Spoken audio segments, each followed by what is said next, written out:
अस्सलाम वालेकुम everyone, my name is Fahid and web development complete course के इस लेसन में हम डीपली समझेंगे कि इंटरनेट क्या है और कैसे काम करता है। क्योंकि ये अब एक ऐसी चीज़ बन चुका है जिसको हम डेली लाइफ में यूज़ करते हैं और इससे पहले कि लोग हमारी बनाई हुई awesome websites and web apps को देखें इंटरनेट के ज़रिए, हमारे लिए बहुत ज़रूरी है कि हम इसको अच्छे से समझें कि ये कैसे काम करता है और इंटरनेट एक्चुअल में है क्या। बहुत सारे लोग समझते हैं कि internet is like clouds in the sky. ये बहुत ही ज़्यादा कॉम्प्लेक्स है, इसको समझना बहुत ही मुश्किल है, लेकिन ऐसा बिल्कुल भी नहीं है।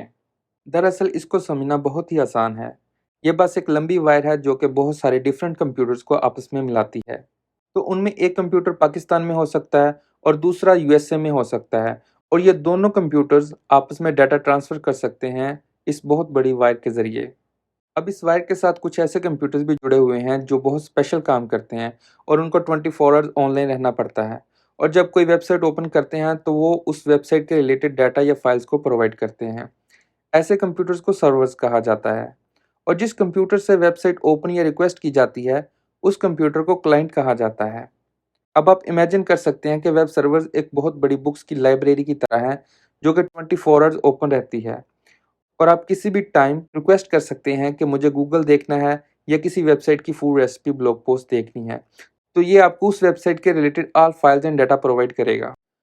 अब आप ये सोच रहे होंगे कि दुनिया के अंदर तो बहुत ज़्यादा वेबसाइट्स हैं, तो अगर वेब सर्वर इन तमाम वेबसाइट्स का डाटा एंड फाइल्स को सेव करते हैं, तो फिर जो वेबसाइट का डाटा हमको चाहिए, उसको फाइंड करने के अंदर तो बहुत ज़्यादा मुश्किल होती होगी। तो आइए समझते हैं इंटरनेट पर इस प्रॉब्लम को कैसे सॉल्व किया गया है। फर्ज़ करें कि आप अपने घर में कंप्यूटर के सामने बैठे हैं और ब्राउज़र में टाइप करते हैं google.com क्योंकि आप गूगल का होम पेज ओपन करना चाहते हैं।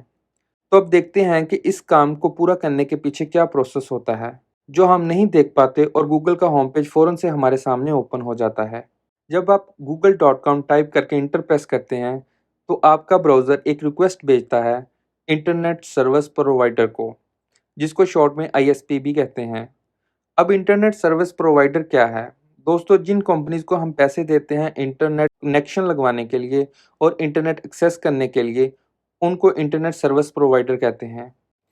तो अगर आप पाकिस्तान में हैं, ये पीटीसीएल या एयरटेल या कोई भी और हो सकता है, और अगर आप यूएसए में हैं, तो ये एटी&टी या कॉमकास्ट हो सकता है, और अगर आप यूके में हैं, तो ये बीटी या टॉक हो सकता है। ब्राउज़र जो रिक्वेस्ट आईएसपी को सेंड करता है कि मुझे google.com ओपन करना है, तो आईएसपी उस रिक्वेस्ट मैसेज को भेजेगा डीएनएस सर्वर को, जिसका मतलब है domain name server. DNS server एक फ़ोन बुक की तरह काम करता है, जो कि तमाम वेबसाइट्स की डोमेन एड्रेसेस को उनके यूनिक आईपीज़ के साथ अपनी डेटाबेस में सेव रखता है और इस मेथड को डोमेन नेम मैपिंग भी कहते हैं।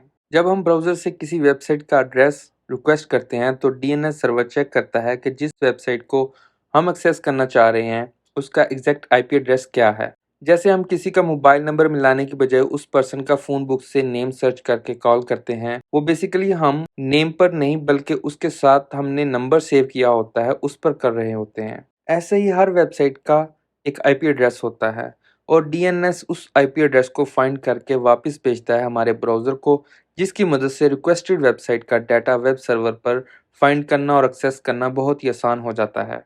उसके बाद हमारा ब्राउज़र डायरेक्टली रिक्वेस्ट भेजता है उस यूनिक आईपी एड्रेस पर आईएसपी के थ्रू गूगल के वेब सर्वर को, और गूगल का वेब सर्वर हमें गूगल होम पेज का डाटा एंड फाइल्स रिटर्न कर देता है और हमारे ब्राउज़र में गूगल का होम पेज ओपन हो जाता है। डीएनएस न सिर्फ आईपी फाइंड करने में हेल्प करता है, बल्कि ये हमारे लिए वेबसाइट्स को याद रखना भी आसान बनाता है, क्योंकि हमारे लिए वेबसाइट्स के आईपीज़ को याद रखना बहुत ही मुश्किल है, जबकि वेबसाइट्स के नेम को हम आसानी से याद रख लेते हैं। आप इसकी एग्जांपल आपके मोबाइल फ़ोन बुक से ले सकते हैं, जहां हम ओनली मोबाइल नंबर्स सेव करने के बजाय हम लोगों के नाम भी सेव करते हैं साथ में, क्योंकि हमें नेम्स याद रखना आसान रहता है, बजाय इसके कि हम बहुत सारे नंबर्स को याद रखें। एक और बात बताता चलूँ कि गूगल के होम पेज का डाटा एंड फाइल सर्वर से हमारे कंप्यूटर तक जो डिलीवर होती हैं, वो इंटरनेट बैकबोन के ज़रिए डिलीवर होती हैं। जी हाँ, इंटरनेट की भी बैकबोन होती है। इससे पहले कि मैं आपको इंटरनेट के बैकबोन के बारे में समझाऊँ, मैं आपको एक बहुत ही कॉमन एग्ज़ाम्पल देना चाहूँगा। फ़र्ज़ करें, आप एक सिटी जिसका नेम है फैसलाबाद से दूसरी सिटी में जाना चाहते हैं जिसका नेम है लाहौर। अब फैसलाबाद को लाहौर से मिलाने वाला सिर्फ एक ही रूट नहीं है, बल्कि बहुत सारे रूट हैं। बट आप हमेशा उस रूट से जाना चाहेंगे जो कि बहुत शॉर्ट है। लेकिन कभी-कभी शॉर्ट रूट पे ज़्यादा ट्रैफिक होने की वजह से आप उसका अल्टरनेटिव रूट लेते हैं अपना टाइम बचाने के लिए। तो दोस्तों, जब हम पाकिस्तान में बैठे किसी यूएसए या लंदन में पड़े सर्वर पर रिक्वेस्ट भेजेंगे, तो उस सर्वर से मिलाने के लिए मल्टीपल रूट्स हैं, अंडर वाटर जायंट केबल्स के बनाए हुए। तो किस रूट से सबसे कम वक्त में हमको डाटा डिलीवर होगा, इसका डिसीजन इंटरनेट बैकबोन के ऊपर होता है। और इस principle of data delivery routes and strategically interconnected computers को इंटरनेट बैकबोन कहते हैं।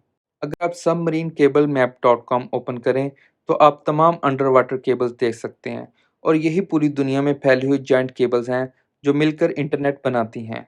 और इन केबल्स की मदद से ही इंटरनेट के तमाम यूजर्स एक दूसरे से कनेक्टेड हैं वर्ल्ड वाइड। तो जब हम पाकिस्तान से रिक्वेस्ट भेजते हैं डाटा गेट करने के लिए यूएसए के सर्वर को, तो डाटा गेट करने की वो रिक्वेस्ट हमारी in under water Indian and north Pacific ocean and crazy giant cable में से किसी एक के जरिए ही यूएसए में पहुंचती है।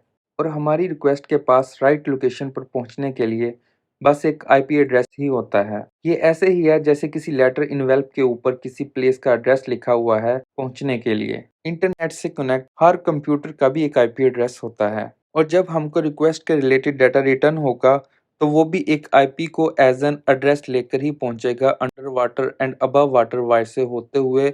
और रिटर्न डाटा जो आईपी एज एन एड्रेस लेके आएगा वो हमारी रिक्वेस्ट करने वाले कंप्यूटर का होगा। दोस्तों, ये सारा काम मिली सेकंड में होता है। अगर आप google.com की बजाय डायरेक्टली उसका आईपी एंटर करें, तो भी गूगल का होम पेज एक्सेस हो जाएगा। उम्मीद करता हूँ आपको समझ आ गई होगी कि इंटरनेट क्या है, कैसे काम करता है, और हम कैसे पूरी दुनिया से कनेक्टेड हैं। अगर आपका इंटरनेट की अंडरस्टैंडिंग के बारे में कोई भी क्वेश्चन हो, तो आप कमेंट्स में पूछ सकते हैं, and I will try to reply all of them so others can also benefit from it. मिलते हैं नेक्स्ट वीडियो में, तब तक के लिए अल्लाह हाफिज़।